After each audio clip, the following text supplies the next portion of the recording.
The speaker this morning is Professor Waldstein, who is currently the Max Seckler Professor of Theology at the Ave Maria University down in Ave Maria, Florida.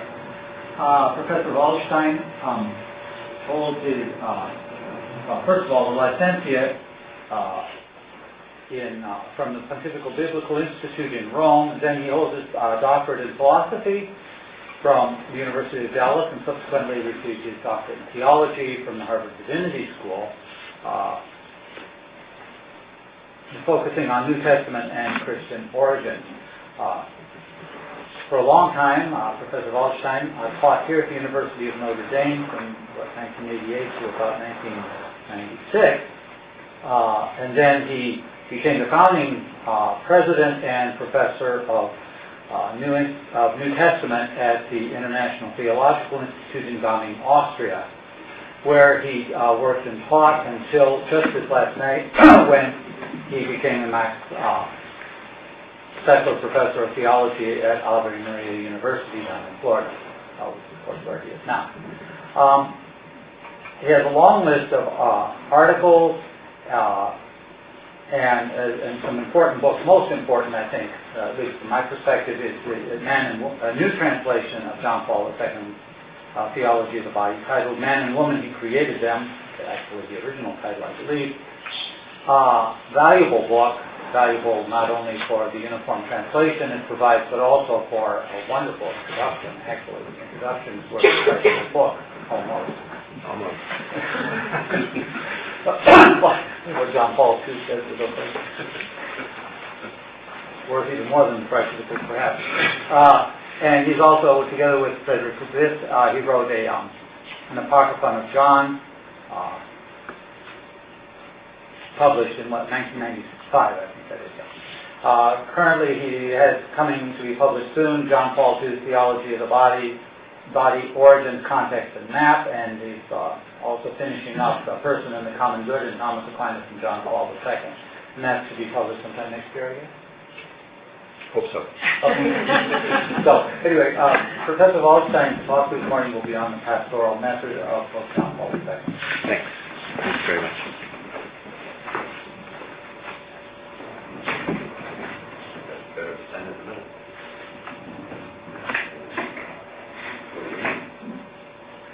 I think the quote of John Paul II that serves as the title of the conference is very well chosen.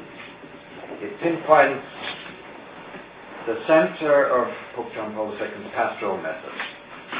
The contemporary family, like families in every age, is searching for fairest love. This phrase, fairest love, is one of the traditional translations of Sirach 24:24, Ecclesiasticus, what's it called? There in the Vulgate you have Ego mater pulchre dilectionis. I'm the mother of fairest love. The Douay-Rheims says the mother of fair love, or if you translate it more simply, I'm the mother of beautiful love. In Sirach, these are words spoken by Sophia, by Lady Wisdom, in praise of herself. And in the Catholic tradition, they're applied to Mary. She's often called the mother of fairest love, the mother of beautiful love. At the very top of the first page, the handwritten manuscript of the Theology of the Body, St. Paul placed a verse from the Song of Songs with its traditional application to Mary.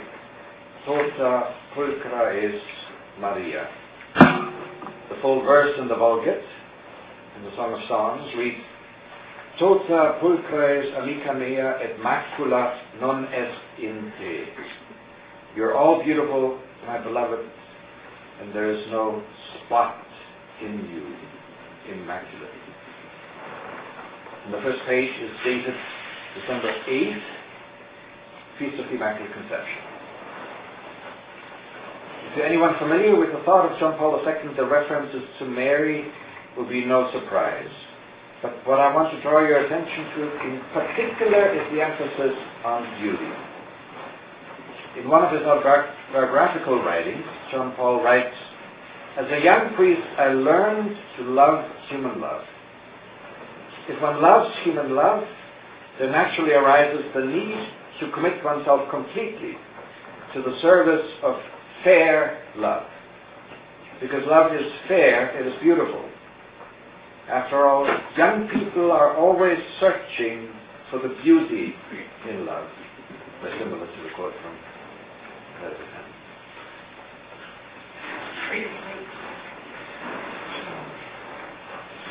Beauty, I think, is one of the two legs on which John Paul's pastoral method runs. And I should immediately mention the second leg, so the method doesn't seem to be hopping on one leg alone. The second leg is experience. John Paul II is an astute and disciplined observer of human experience, particularly of the experience of love between man and woman. His early exposure to St. John of the Cross, I think, had much to do with that. The combination of these two, beauty and experience, is potent. A detached beauty that you see from afar as an object of admiration, out of reach of the actual experience of men and women, that can arouse nostalgia, but it cannot cause a real change or provide effective direction.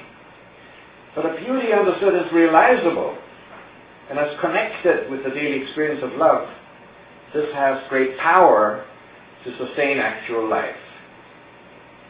One doesn't need to take the teaching of John Paul on mere authority. One can verify or falsify it in one's experience. It's no secret that many Catholics, particularly in academia, disagree about the ethics of sex, marriage, and the family. John Paul's pastoral method is a positive way forward in this situation of at times really entrenched battle lines. He seems to say to us, your desire for the beauty of love will lead you to the right place. Try this beauty, test it in your own experience. My paper consists of two parts after this introduction.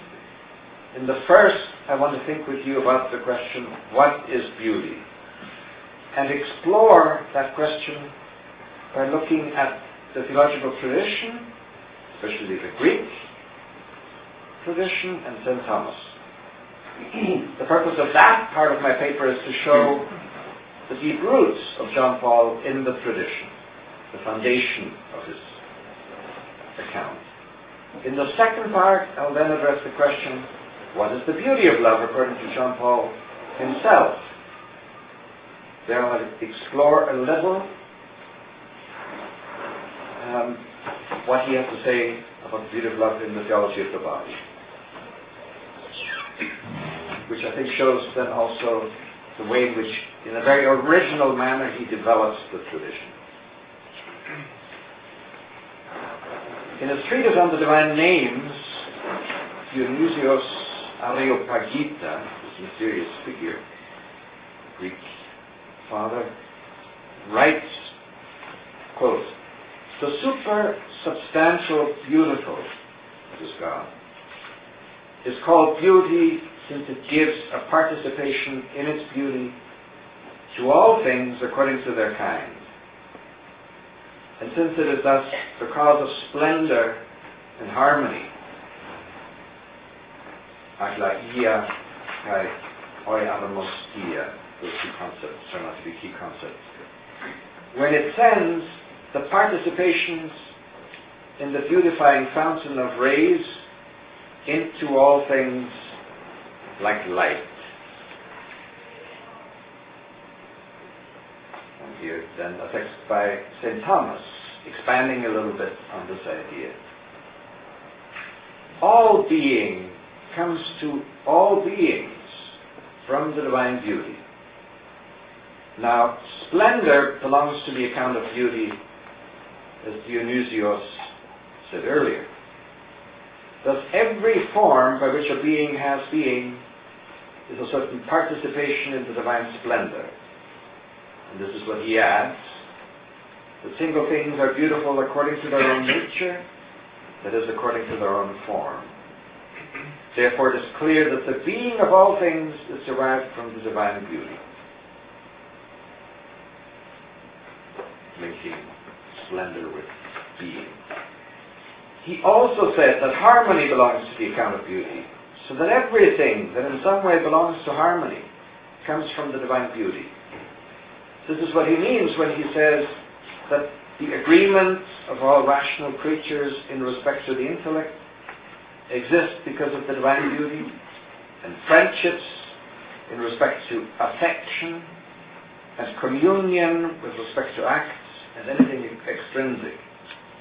In general, all creatures, to the degree in which they have union from the power of God's beauty. Remarkable exaltation of beauty is a key metaphysical category. I think it's difficult for us in the modern age to see the value of this traditional account of beauty, because our thinking is shaped by the natural sciences, which attempt to analyze all phenomena horizontally and quantitatively in order to make them reconstructible and subject to technical control. At least since Bacon and Descartes, science has been radically transformed in terms of such technical power. The all-pervasive goal of power over nature, which has given to science its basic cast, the adoption of a quantitative, mathematical, atomist, and therefore horizontalizing philosophy of nature. This basic cast has become confirmed through the astonishing technical success achieved by natural science. And it's perpetuated, I think, among other things, by the widespread non-historical understanding of science. It's by the idea that natural science can simply build on the latest level of achievement without needing to reflect on its own historical roots. The choice of power that stands at the beginning has been forgotten, and science simply presents itself as the objective view. Its power consists in part in that forgetfulness. In contrast to this form of natural science, the main axis of St. Thomas's philosophy of nature, for example, is vertical. Vertical means that a certain principle of unity and being, for example, the human soul, can give true identity to a multiplicity of bodily members. The materially dispersed parts do not arrive, so to speak, with their own fully realized identity, but they are what they are truly only in virtue of a superior principle of unity.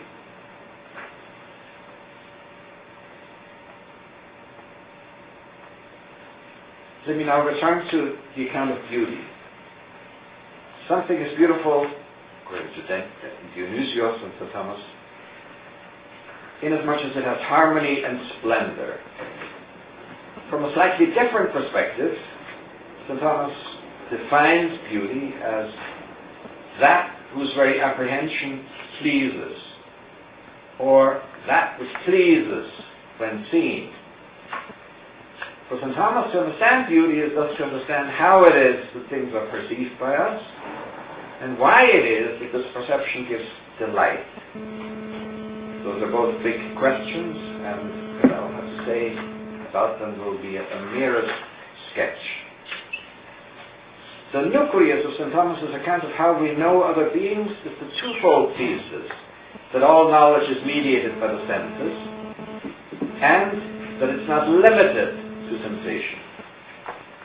Sensible appearance is first, but doesn't exhaust the scope of known reality.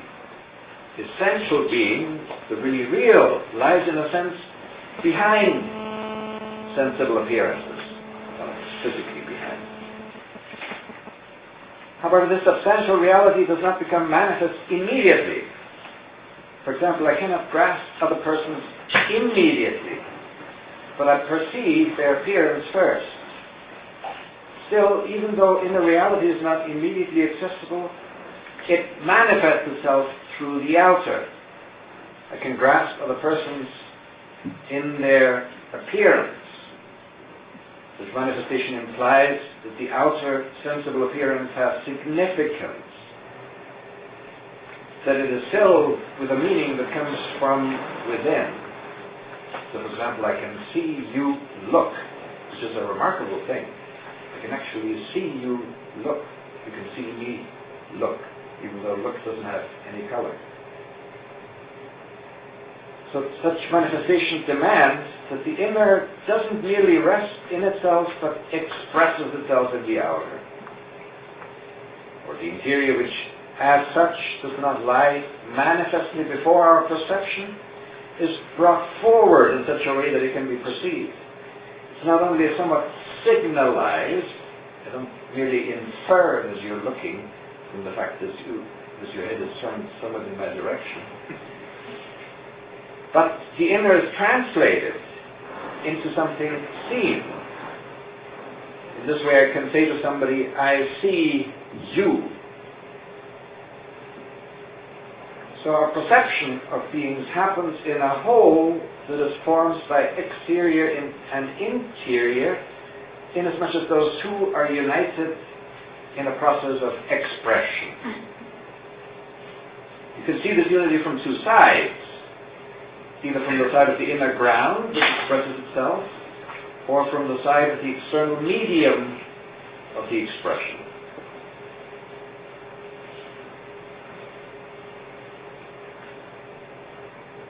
Goethe's concept of Gestalt, for example, is this fundamental aesthetic concept from the second point of view. Gestalt refers to a being from the point of view of its outer medium of expression, inasmuch as this manifold medium is united beyond itself by the expression of an inner depth. So the two fundamental concepts by which one can articulate the aesthetic structure of being, expression and the Goethean concept, Gestalt. So human face is united not just geometrically by the distribution, somewhat symmetrical, of its forms, but it's united above all by being the face of a person.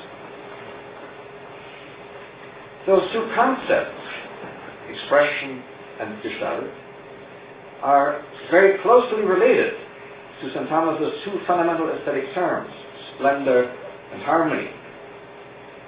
The expression of an inner reality is a kind of radiance, and Gestalt, which is formed in this radiance, is the harmonious unity of an otherwise dispersed medium.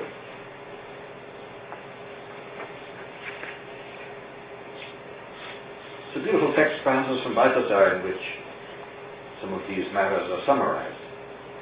The beautiful is above all a form, a Gestalt, he adopts Goethe's term there, and the light does not fall from above and outside upon this Gestalt. It breaks forth from its interior. Species and lumen are one in beauty. If the species truly deserves its name, which signifies not just any form, but the pleasing, the radiant form. The visible form does not only point to an invisible mystery of the depth, but is its appearance. It reveals it, but at the same time it also shelters and veils it. As a form of nature and art, it has an appearing exterior and an interior depth. But both are not separable in the form. The content, nice pun here, German Gehalt, does not lie behind the Gestalt, but in it. The one who is not able to see and read the form, the Gestalt, misses also the content, the Gehalt. If the form is not luminous for him, the content will be no light for him. So much for the first part of my talk. As you can see, a mere sketch of something very vast and fascinating. Let's turn to the second part. What is the beauty of love according to John Paul? I believe that the aesthetic tradition I sketched in the first part is the foundation of his writings about marriage and family, particularly the theology of the body. Let me jump, without any preliminaries, straight into the main thesis statement of the theology of the body, which you get twice in the book. In 19, catechesis, and then once again toward the end in the chapter on Ephesians. Really, here's the key. Man appears in the visible world as the highest expression of the divine gift, because he bears within himself the inner dimension of the gift. A dimension is something that runs through the whole of something by which you can measure. So what does it mean? The inner dimension of the gift.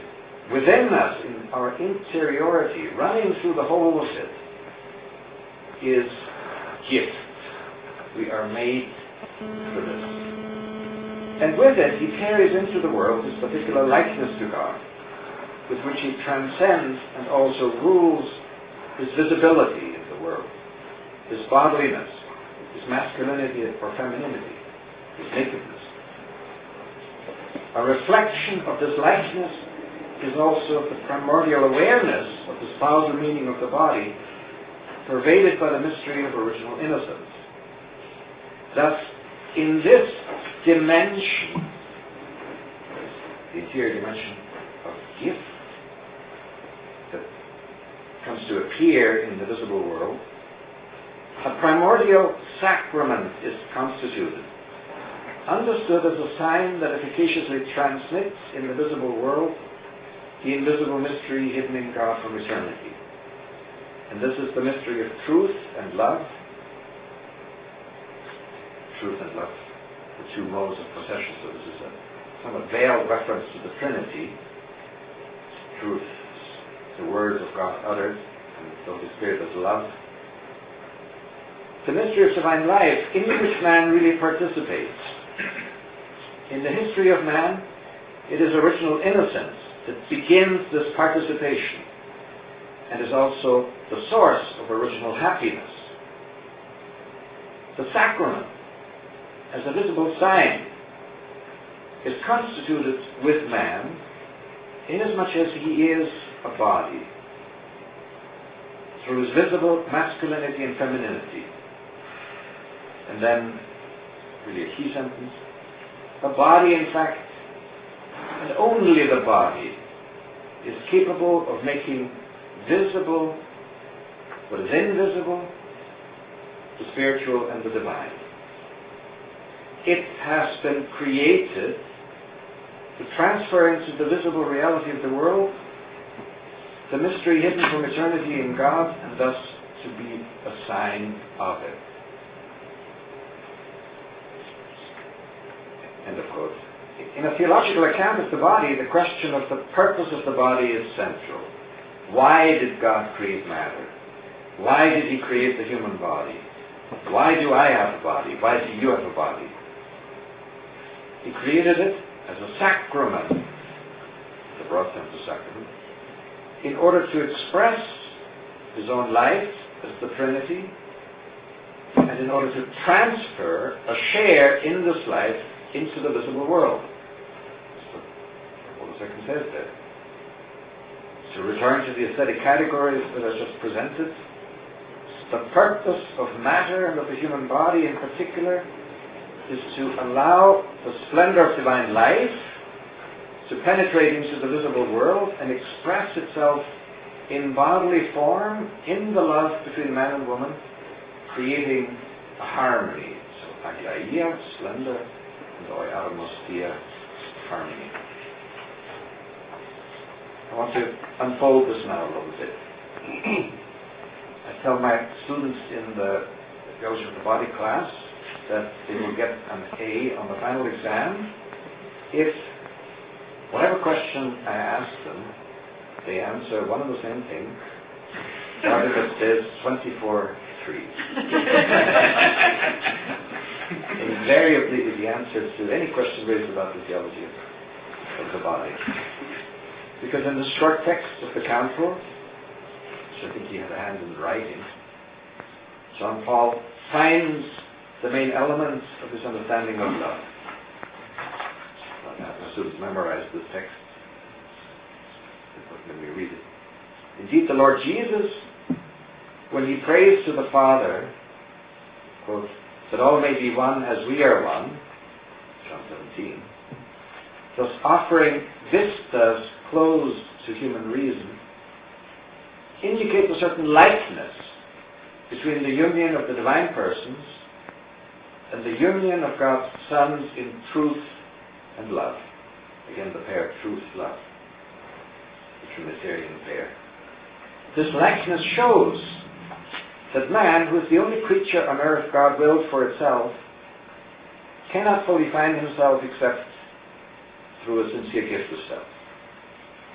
And a reference to Luke 17:33. That's the text. John Paul finds two important principles of the life of persons in this text. The first is contained in the relative clause, who is the only creature on earth God willed for itself. What Hugo calls this the personalistic norm. This principle stands at the beginning of the life of persons. It's connected with rational nature, by which persons are persons in the first place. Rational beings can know and pursue the good. Only for them, therefore, can one truly will the good for their own sake. Every person possesses that dignity from the very beginning of existence. It does not need to be acquired. Aristotle touches on the personalistic norm in his discussion of friendship. Quote, to a friend we say we ought to wish what is good for his sake. While to non-rational beings who cannot wish the good for their own sake, since they cannot possess it fully. The example he gives there is a bottle of wine. It is strange to wish well to a bottle of wine. Best one might want it for oneself. And it's with such a love of friendship, according to St. Thomas, that God provides for creatures whose nature has the power of intellectual knowledge and will. Quote from the Consul Gentiles, Book 3.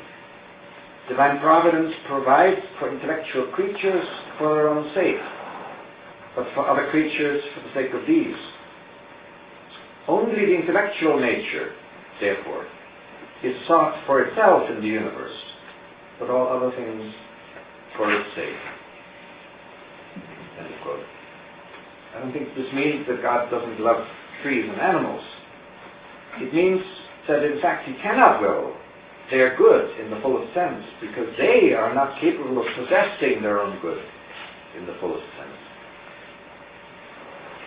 This personalistic norm is closely related to Kant's key principle of ethics, that we must treat persons always as ends, never as mere means.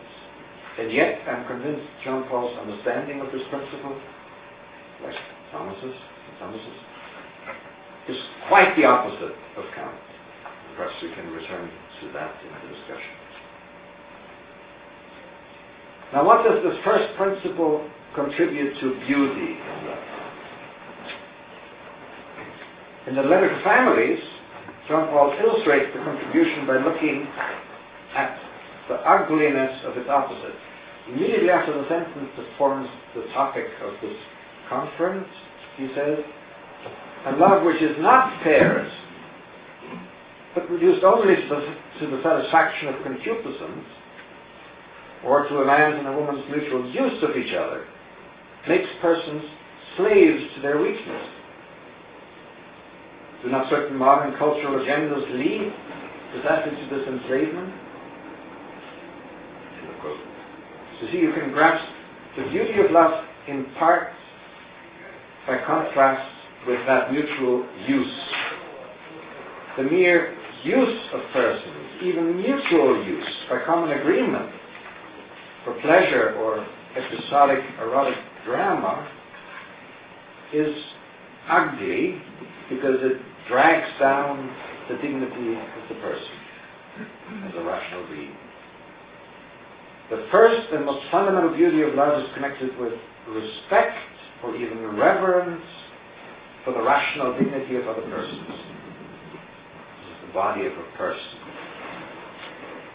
It's only in the free space opened up by this respect that man and woman can move freely and with joy together, without the fear of suffocation, of being appropriated. Now the second of the two principles affirmed in Gaudium et Spes 24:3 is man cannot fully find himself except through a sincere gift of self. That, the Council says, has its roots not immediately in human nature, but in the revelation of the Trinity through the teaching and life of Jesus. Though there may be a natural counterpart to it. It's a principle that regards not the beginning, but the supernatural end or perfection of life, which is referred to by the phrase fully finding oneself.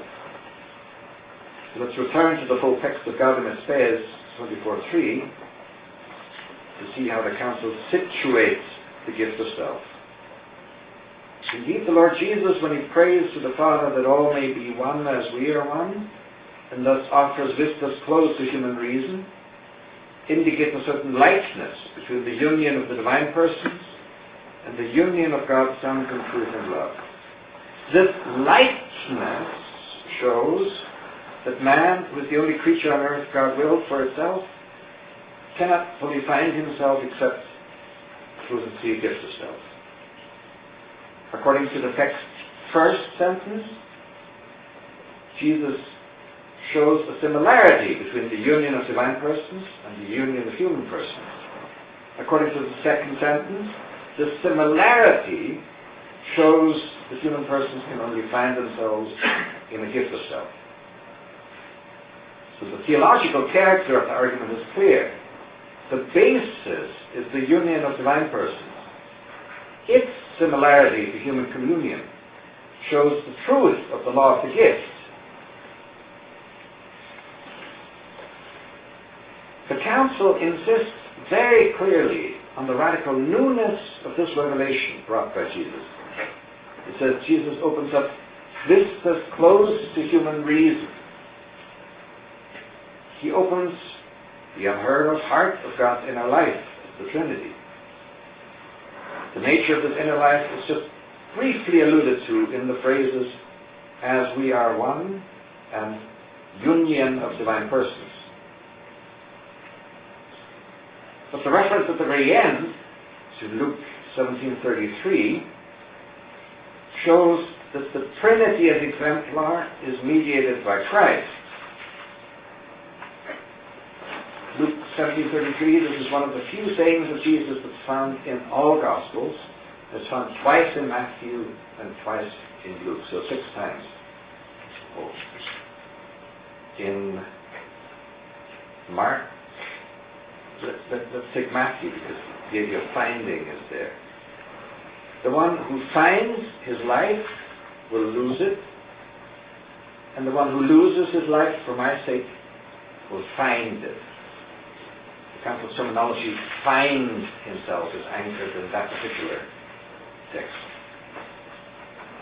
Luke 17:33 itself is the one who seeks to make his life secure, periporeo, it says, that is to do things around one's life, like a fence, will lose it, but the one who loses it will keep it alive.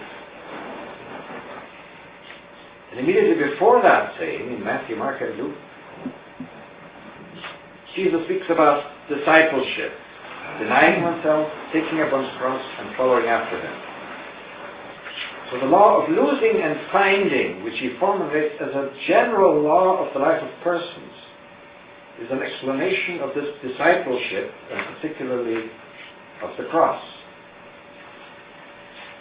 This deep Trinitarian and Christological background, you have to keep that in mind when you read what John Paul has to say about the gift of self in the theology of the body.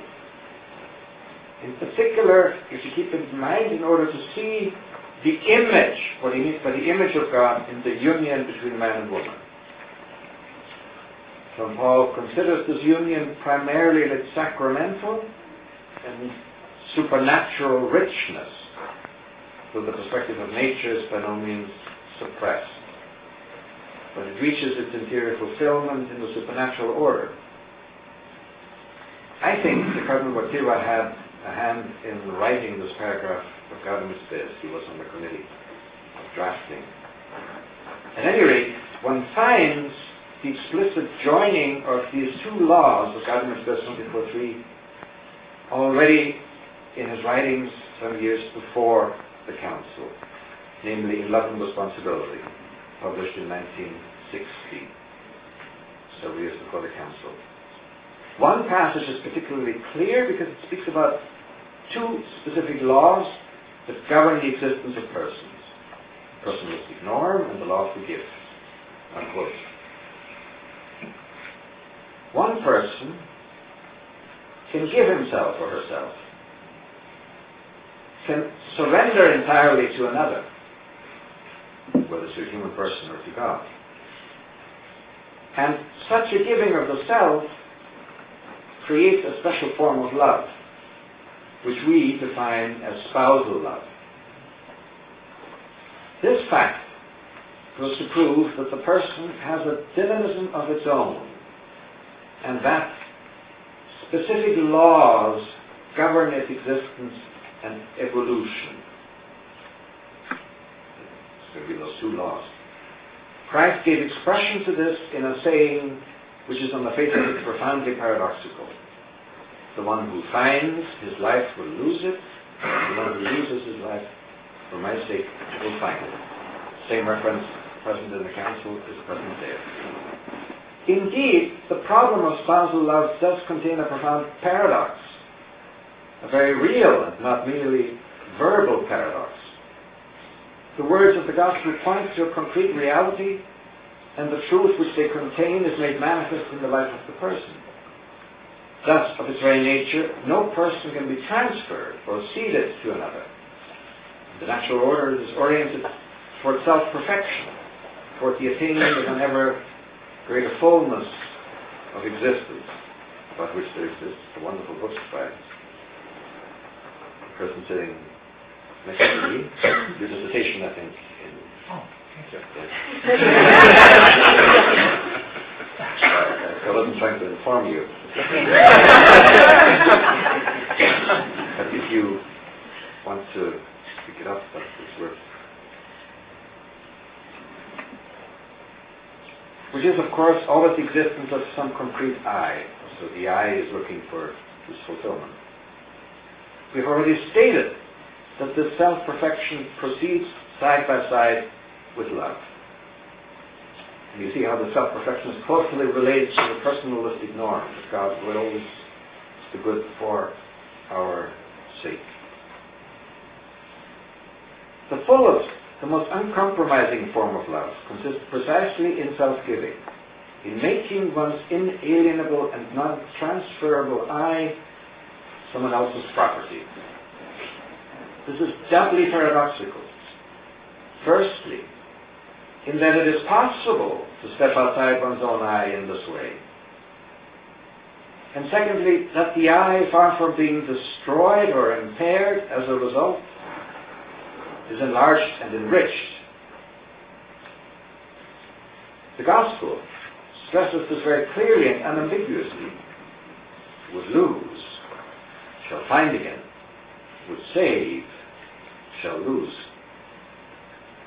You will readily see that we have here not merely the personalistic norm, but also bold and explicit words of advice which make it possible for us to amplify and elaborate on that norm. The world of persons possesses its own laws of existence and of development. And there are two. So, in truth, the answer to any question in the theology of the body is these two laws, Gaudium et Spes 24.3.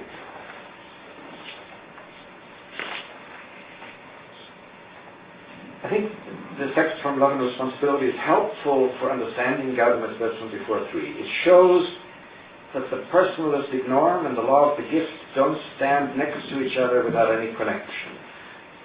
The law of the gift amplifies and elaborates on the personalistic norm. The two laws concern one single reality, namely the life of the person, first in its beginnings and potential in human nature, then in its full realization in the relation of the divinized love of those who are members and followers of Christ. The question now is, what's the contribution of this second principle of the life of persons to the beauty of love? We talked about the contribution of the first principle of the personalistic norm. So now the same question about the second. In the conjugal gift of self between man and woman, the body becomes the medium of expression of profound words of the human spirit. I am yours, for better or for worse, until death. A quote here from the Theology of the Body, 1047. Man and woman are in some sense unable to express the singular language of their personal existence without their bodies. They are constituted in such a way from the beginnings that the deepest words of the Spirit, words of love, gifts, and faithfulness, call for an appropriate language of the body. And without this language, they cannot be expressed. See here the key place of the notion of expression in his account. Let me now connect this more immediately with beauty. John Paul sees sexual purity as closely associated with the sincerity of this language of the body as gift. So purity for him doesn't mean the absence of passion. It means the integration of the person's sexuality in the gift of self. This is Theology of the Body 57:3. Purity is the glory of the human body before God. It is the glory of God in the human body. Plus connection between glory and beauty.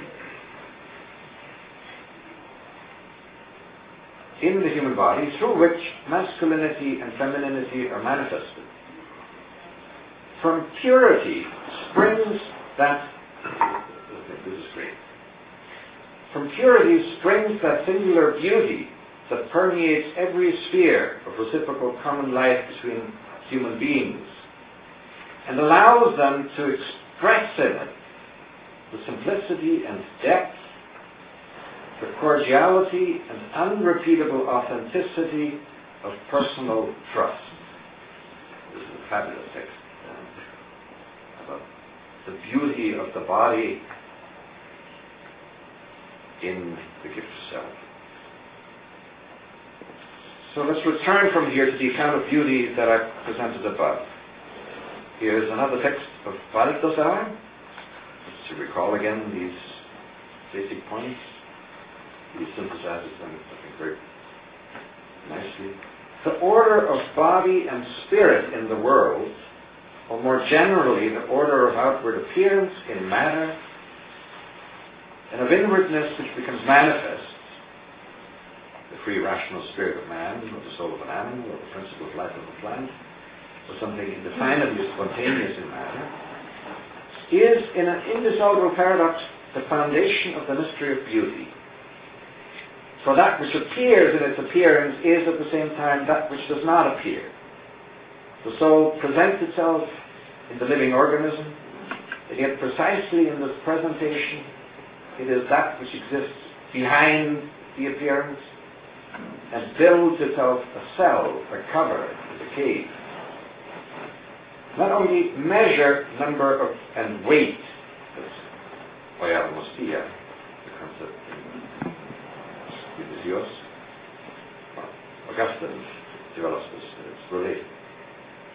So not only measure, number, and weight of organized matter belongs to beauty, but so does the power of the organizing principle, which expresses itself in a Gestalt, in a unified exterior.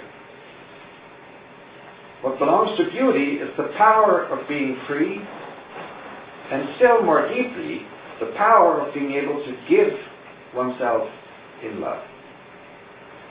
Together with the thin surface of the appearance, a depth is perceived which does not appear.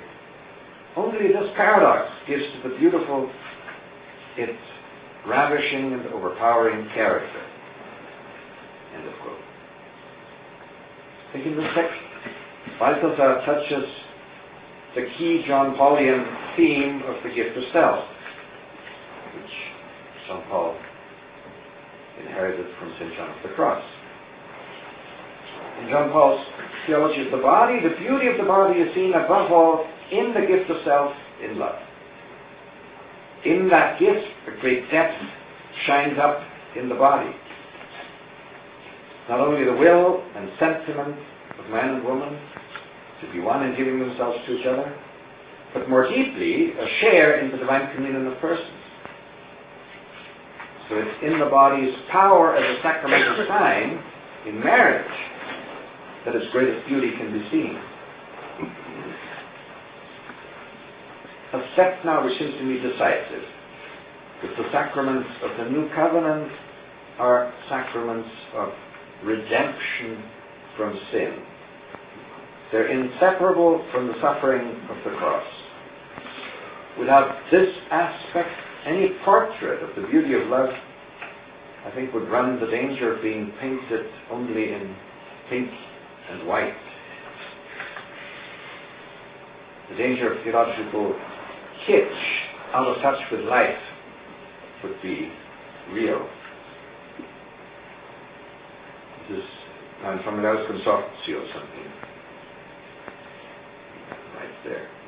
Christ reveals the original truth of marriage, the truth of the beginning, and freeing man from his hardness of heart. He makes man capable of realizing this truth in its entirety. This revelation reaches its definitive fullness in the gift of love which the Word of God makes to humanity in assuming a human nature, and in the sacrifice which Jesus Christ makes of himself on the cross for his bride, the Church. In this sacrifice, there is entirely revealed that plan which God has imprinted on the humanity of man and woman since their creation. Let's really let that sink in. Where do you look to see the original plan of God for man and woman? You look at the cross. The marriage of baptized persons thus becomes a real symbol of that new and eternal covenant sanctioned in the blood of Christ. The Spirit which the Lord pours forth gives a new heart and renders man and woman capable of loving one another, as Christ has loved us. Conjugal love reaches that fullness to which it is interiorly ordained in the conjugal charity, which is the proper and specific way in which the spouses participate in and are called to live the very charity of Christ, who gave himself on the cross. End of quotes. So the sacrament of marriage, just as the other sacraments, exists only for us within the mystery of God's forgiveness and justification through grace alone, without works of the law. Because marriage is placed under the sign of the cross, it always thrives on forgiveness, on undeserved giving, on a love that lets itself be crucified. And so the hours of suffering, of mutual dissatisfaction, doubts in the presence of the indifference of the other, and the need to forgive, all those belong to the reality of sacramental marriage and to its beauty. Thus Christian marriage doesn't withdraw from suffering, it's not discouraged by rejection, the yes which constitutes marriage is always surpassed by God's own and stronger yes.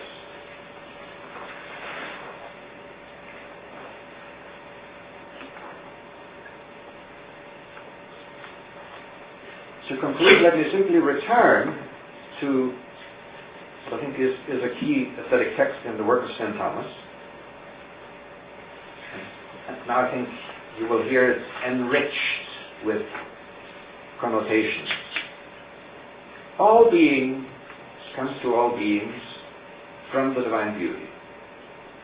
Now, splendor belongs to the account of beauty, as Dionysios said earlier. Thus, every form by which a being has being is a certain participation in the divine splendor.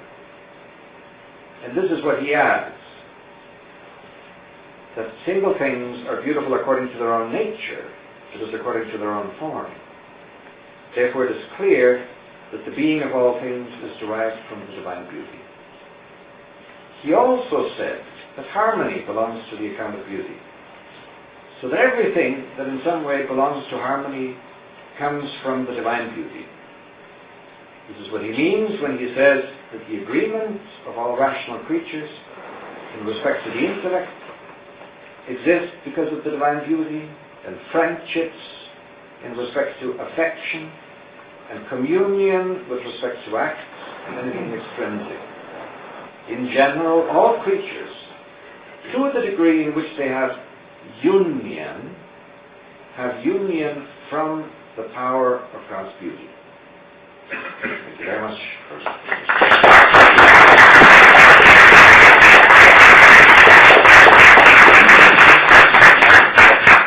Yeah. Do you want to field questions yourself? Very good. Okay, great. So, we're open for questions. First of all, that was wonderful, and it was an honor to see you. I'm a law professor who attempts to use the theology of the body to make sense out of American family law. And toward the end of your conversation, you make a point about the necessity of understanding marriage as one of the sacraments having to do with redemption. And right.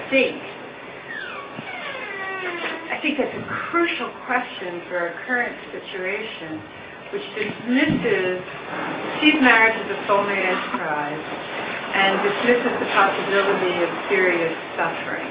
Right. And the question I have is, I don't know if you've thought about it, the potential for speaking about this in the American context in a way that might make sense to people. Yeah. In the beginning you talk about it not just beauty but experience, and this gets at that. Right. How might we do that?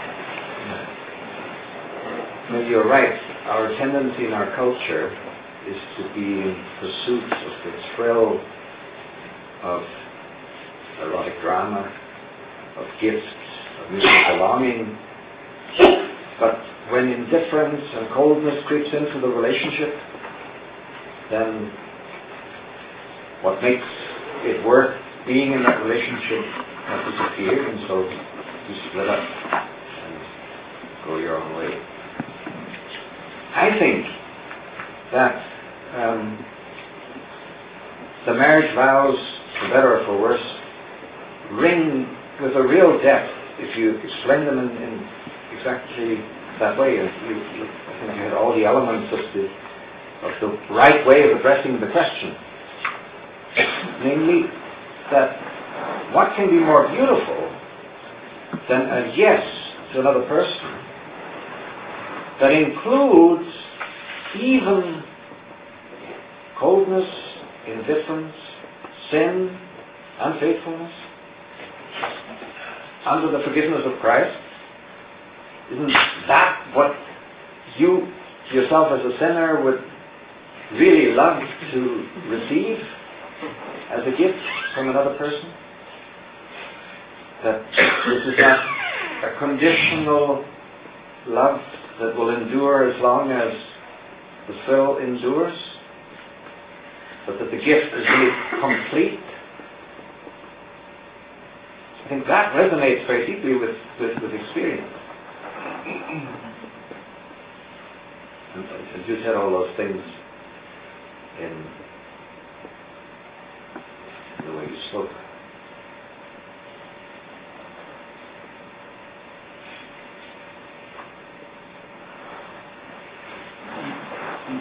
You mentioned the possibility of telling us more about the difference between John Paul II and Kant with regard to means and ends, so I'm going to hold you to that. All right.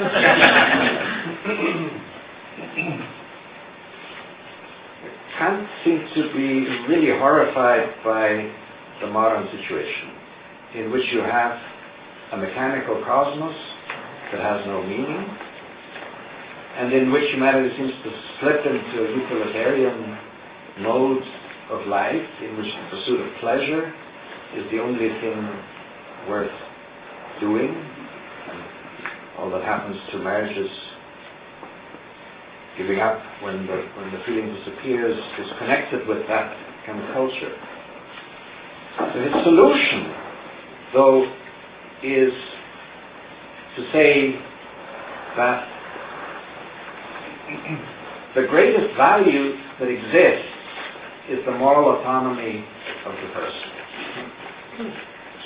So you really have to treat person as an end, in the sense of the best thing which there is to be loved. Where Theory in Love and Responsibility says, no, you have to reformulate the Kantian principle in a fundamental way. It's not that you should treat the person as an end, but as having an end, or should at least have an end. So you will the good for that person. In Kant, it's a kind of self-divinizing of the subject, whereas in Wojtyła, it's not.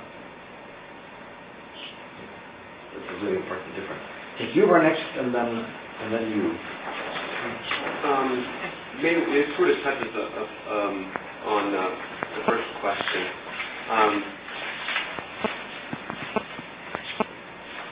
I wonder if you could maybe say some more, and if this isn't sort of relevant, but just about that one needs to be educated in the beautiful and educated in gift, and it's something that one grows into, and throughout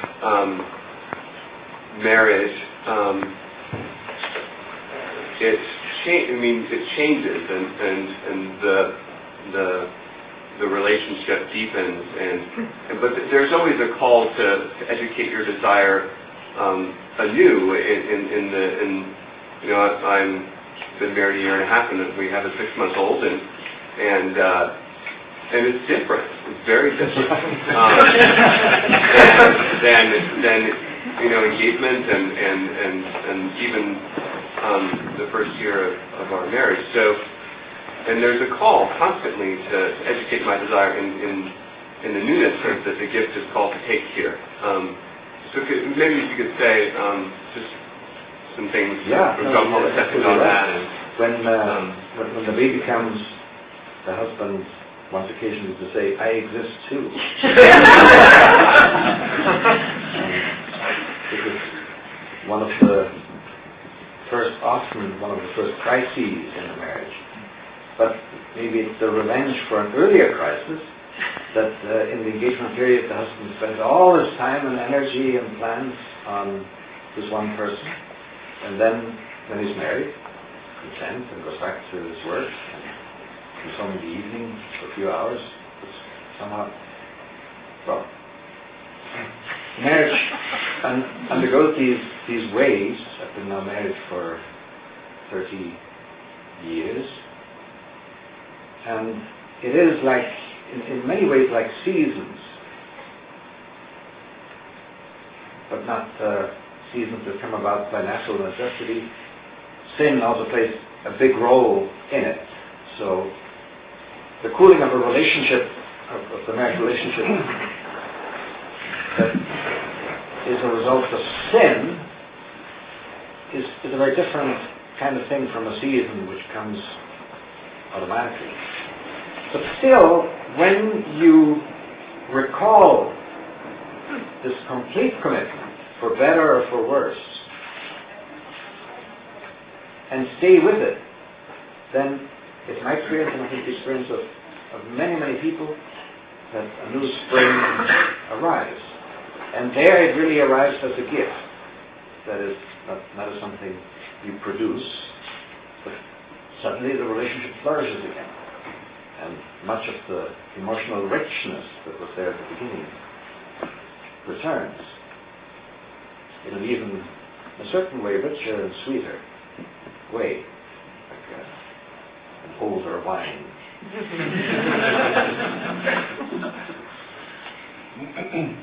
You, I think, were. I believe you made reference to Gaudium Spes 24:3. I don't know if I'd ever pass any of your exams, but I would like a clarification on, I believe, the statement from that point in the council document, which says something to the effect that man is the only creature that God has willed for itself. On earth. Only creature on earth that God has willed for itself, right, or for himself. You can say both, and St. Thomas in the text that I quoted says the rational creature is the only creature sought for itself, but you can only understand that in the light of the other formulation, namely, the rational creature is affirmed for the sake of a good which it can receive. And there you have not for itself, but for God, to the glory and honor of God. But the two are inseparably linked. Both are true. The document actually says itself, though, doesn't right, it? it says itself, yeah. Which is referring back to the person, creature, yeah. which is to say that this is where the nobility of the person comes from. God wills us for ourselves, right. For ourselves. Right. Okay. That is the God likeness of the human person, is that? Right. But when you explain it, there's a big difference from Kant. But as a Christian, you explain it in this way, that the person has a rational nature, which is capable of receiving the gift of the final good, which is God himself alone. That's, I guess, the point that was confusing me. That somehow you have to get outside of the itself to have the completion of the right. human person. Exactly.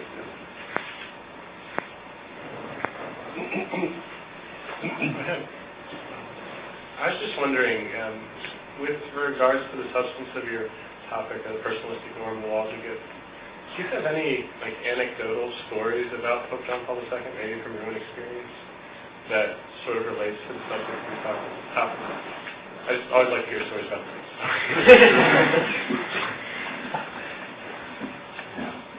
I don't. So. I was studying in Rome when he delivered these talks, and we went to some of them, my wife and I. We already had one child who was born in the U.S., and then we arrived in Rome, and we had two more in Rome. And I very much remember that when I went to these talks,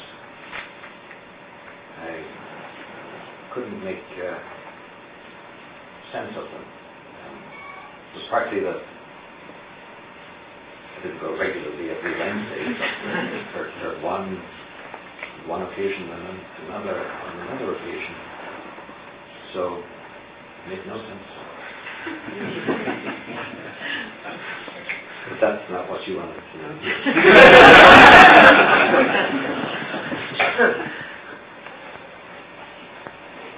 I was wondering if you could maybe speak briefly to the concept of the new evangelization that JP2 has. It seems to me that in some ways the task of evangelization is made easier by everything that we kind of talked about, this idea of beauty. Everybody seeks this beauty. Yes.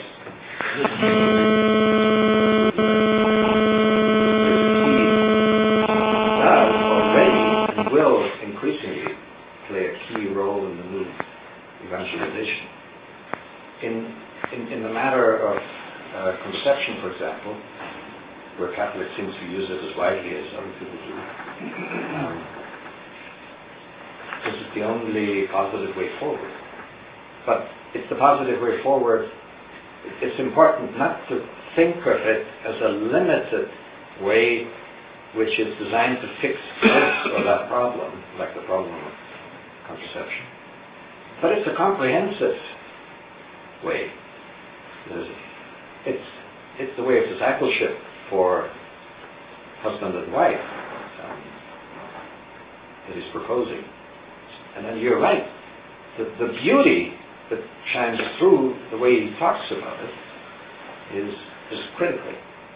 That's the energy in it that allows, that attracts people, and that enables them to change.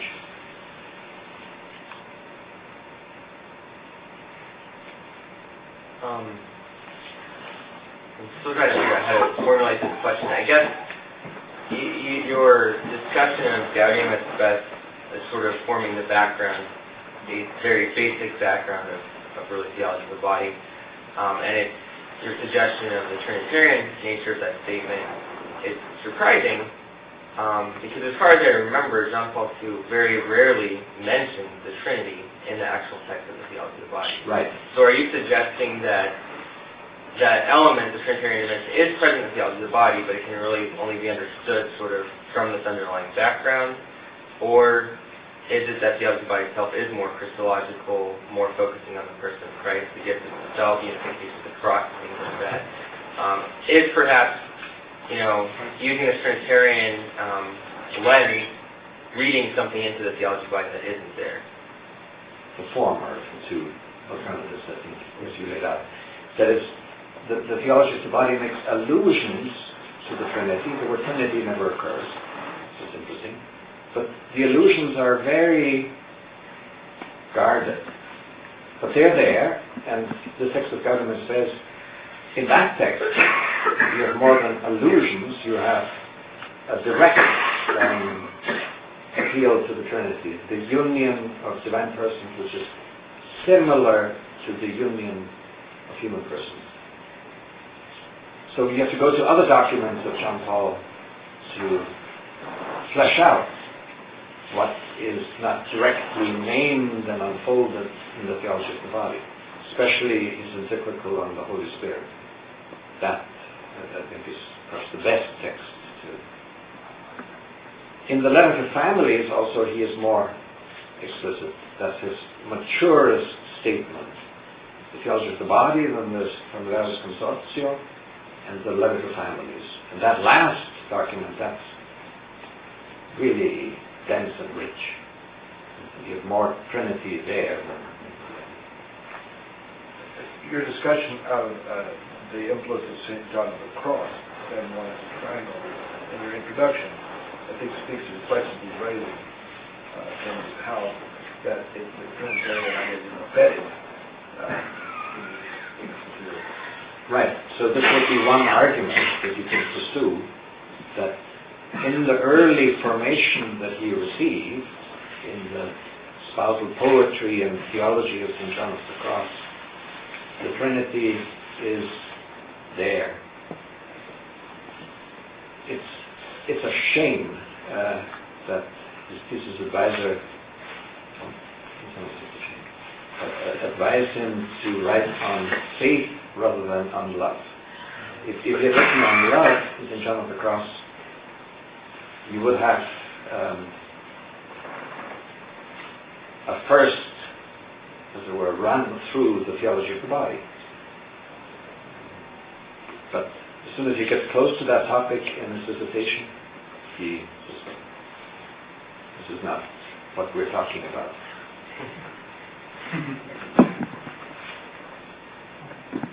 So I guess we are at the end of the allotted time period. Thank you very much.